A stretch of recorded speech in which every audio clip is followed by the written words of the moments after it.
कर्रे गुट्टा की पहाड़ियों पर जवानों को बड़ी सफलता मिली है। पहाड़ी के एक हिस्से पर जवानों ने कब्जा कर लिया है।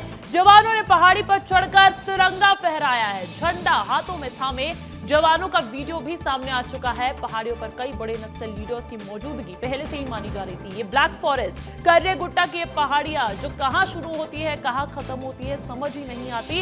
नक्सल गढ़ कही जाती है और बड़े नक्सली लीडर्स इसी की पनाह लेते हैं, ऐसी जानकारी निकलकर सामने आई। लेकिन इस बार प्रहार इसी पर है और आज और कल का प्रहार नहीं है। 21 अप्रैल से लगातार प्रहार जारी। आज 10वां दिन हो जाता है। कर्रे गुट्टा की इन्हीं पहाड़ियों पर जवानों का पराक्रम देखने को मिला है। जवानों को बहुत बड़ी सफलता हाथ लगी है। सीधा रुख करना चाहूंगी संजय ठाकुर, जो इस क्षेत्र को समझते हैं, जो इस क्षेत्र में मिली कामयाबी को समझते हैं। संजय, बहुत बहुत बड़ी सफलता इसे माना जा सकता है और ये तस्वीरें बहुत कुछ कह रही हैं। बिल्कुल, देखिए, जवानों ने पिछले 10 दिनों से लगातार इस पहाड़ी को घेर रखा था। जवान लगातार कोशिश कर रहे थे नक्सलियों के इस सबसे मजबूत किले में फतह करने की, और देखिए आज जवानों को एक फतह मिली भी है। पहाड़ी के एक हिस्से पे जवान चढ़ गए हैं और उस इलाके को पूरी तरह से साफ करते हुए जवानों ने वहाँ तिरंगा फहरा दिया है। तिरंगा प्रतीक है कि अब इस पहाड़ के हिस्से पर अब जवानों का कब्जा है। ये जो इलाका है ये तेलंगाना और छत्तीसगढ़ की सीमा पर मौजूद है। पिछले 40 सालों से नक्सलियों का सबसे मजबूत गढ़ रहा है। यहाँ नक्सलियों ने अपने आप को मजबूत करने के लिए और सुरक्षित रखने के लिए कई तरह के हथकंडे अपनाए थे। नक्सलियों ने पहाड़ी के आसपास बड़ी संख्या में आईडीज प्लांट किए थे। इसके अलावा बहुत बड़ी संख्या में स्पाइक होल्स लगाए थे। यही वजह है कि जवानों को 10 दिन का समय लग गया। हमारे 2 जवान आईडी ब्लास्ट में घायल भी हुए। ये बताता है कि इन पहाड़ियों पे कितनी बड़ी चुनौतियां थी जवानों के सामने। लेकिन पहाड़ी के एक हिस्से पर अब जवान चढ़ गए हैं। अभी भी बहुत बड़ी चुनौती है अंजलि, क्योंकि लगभग 50 किलोमीटर लंबी ये पर्वत श्रृंखला है। ऐसे में पहाड़ी के एक हिस्से में कब्जा करने के बाद अभी भी जवानों के लिए एक बहुत बड़ी चुनौती है दूसरे हिस्सों में जाने में। और दूसरी बात यह है, क्योंकि यहाँ लगातार ऐसी खबरें आई हैं कि नक्सलियों की बटालियन नंबर 1 यहाँ मौजूद है। हिड़मा, देवा, दामोदर जैसे बड़े नक्सली यहाँ मौजूद हैं।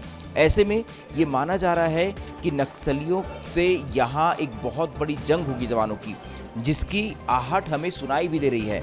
जब भी इस पहाड़ी के आसपास से किसी ने रिपोर्टिंग की है तो उसने पाया है कि बहुत बड़ी मात्रा में यहाँ पे फायरिंग की आवाज़ आती है। लगातार फायरिंग की आवाज़ आती है, धमाकों की आवाज़ आती है। ये बताता है कि कितनी भीषण जंग चल रही है यहाँ पर।